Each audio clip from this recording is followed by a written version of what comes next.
Chronicles of the Grim Reaper, Still Here, by Griz Calderon. The wind was still that evening.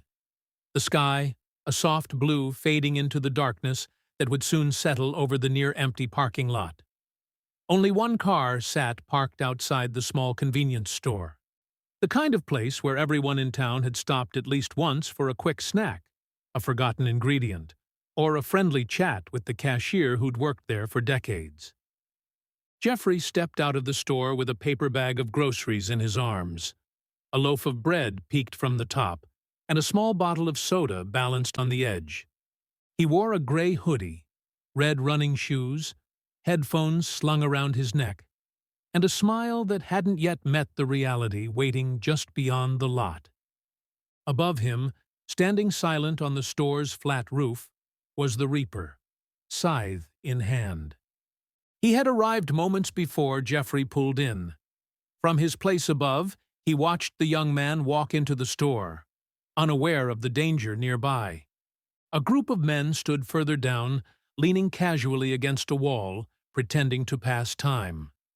But the Reaper knew they weren't waiting for a friend. They were watching, waiting, choosing. They had chosen Jeffrey. He had a future, one filled with music, love, and purpose, but it was stolen in a moment he never saw coming. He looked clean and kind, a target who wouldn't fight. He didn't even notice them. He just picked up the few things he needed and prepared to head to his parents' house where dinner was waiting. His dog was already there, probably pacing the living room, and his tail wagging each time the door creaked. The men stepped from the shadows just as Jeffrey opened his car door. One of them spoke. Another pointed something at him. His bag hit the pavement. It all happened so fast. Too fast. The Reaper remained still as Jeffrey's body dropped beside the groceries that were now spilled across the asphalt. From that same body, Jeffrey rose. He blinked, looked around. His first words were quiet, almost breathless. "What happened?" The Reaper descended from the rooftop and approached. He moved without sound, his dark cloak stirring only slightly, despite the windless air. Jeffrey turned toward him. "Am I—" The Reaper nodded. Jeffrey's voice cracked. "But I'm not done. I still had things to do. I had plans." "I know," the Reaper said gently. "You were taken too soon." The Reaper placed a hand lightly on Jeffrey's shoulder. In the next moment, they were both standing atop the rooftop where the Reaper had first waited, watching the quiet scene below. Jeffrey looked down at his body, lying still beside his car. The cashier inside the store, pale and trembling, had just picked up the phone. Sirens hadn't begun to wail yet, but they would. Everything was beginning, even though, for Jeffrey, it had just ended. "I didn't get to say goodbye," Jeffrey whispered. "My parents, my dog, they're waiting for me." He lifted a hand and motioned toward the distance. In an instant, the world shifted. They were in a warm living room now. Two people sat on a worn couch, the kind only a close family would keep far past its prime. A television glowed in front of them, but they weren't really watching. They were waiting. Jeffrey's parents.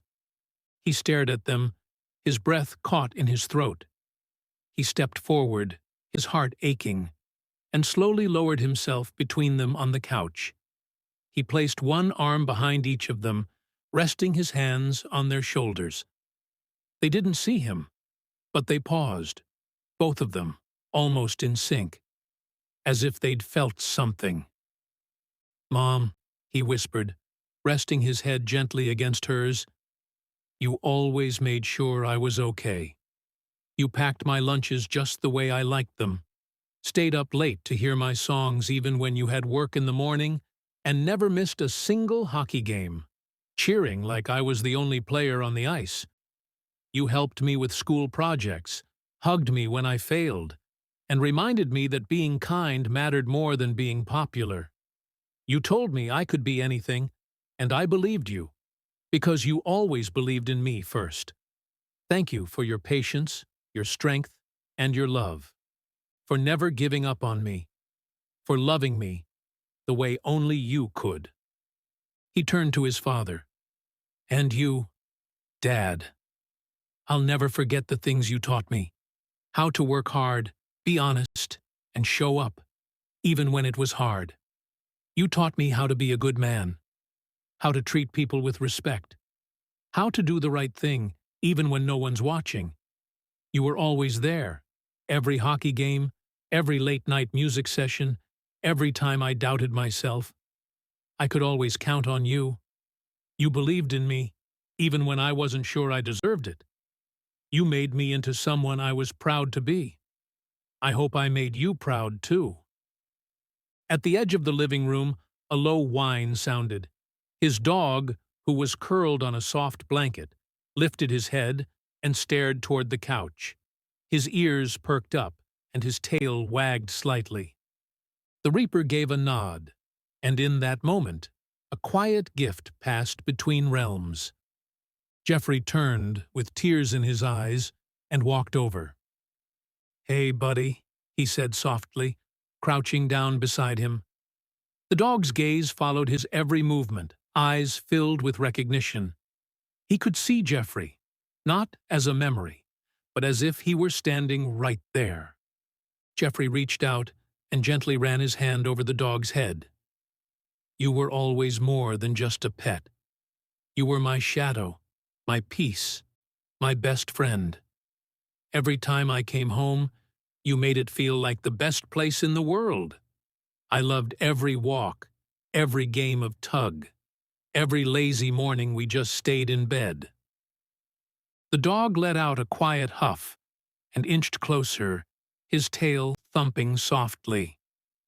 "I'm so sorry I can't be the one to take care of you now, but Mom and Dad will.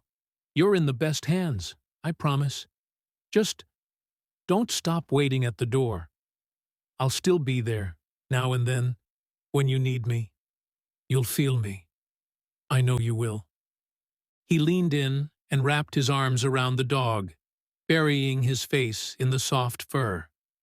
The dog leaned into him, body still, breathing steady.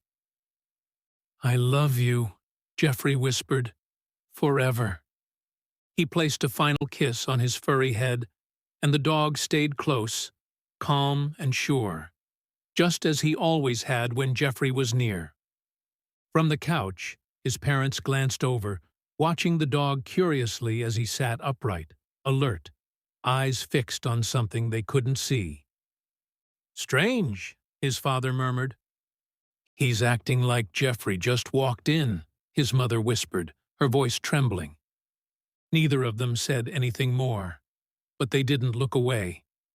He lingered a moment longer, watching the family he loved so much, feeling the weight of every second he'd lost. The Reaper lowered his scythe in a slow arc, and with a shimmer in the air, the world shifted. They were now in the passenger seat of his sister's car. She was driving down a quiet road, music playing as she sang along, off-key but smiling. Jeffrey couldn't help but smile, too. She'd always made the car a concert hall. "You're gonna be okay, sis," he said softly, though she couldn't hear him. "I'll miss the way we joked about everything. The way you'd tell me about your day, even if I already saw it on your social media. I'll miss the midnight snacks, the late-night talks about nothing and everything, the way we always ended up watching the same old movies we've seen 100 times." She pulled into the driveway, parked, and got out. Jeffrey followed, staying close as she stepped inside, dropped her bag by the door, and sank into the couch. Her shoes landed with a soft thud. Her phone buzzed on the table. She didn't check it yet. He sat beside her again, just like they used to. "You always had my back," he whispered, "since we were little. You never let me go through anything alone. We built forts out of couch cushions, played street hockey until the sun went down, and kept each other company when no one else understood us. You were my best friend long before you were old enough to know what that meant." He looked at her, his heart aching. "Don't stop watching hockey. I'll still be yelling at the TV with you. And don't stop talking to me. I'll still be listening." He leaned in a little closer. "I love you," Jeffrey whispered. "Always." Over the following days, Jeffrey remained close. With the Reaper's silent permission, he visited those he loved. At night, in moments of stillness, when memory and presence blurred.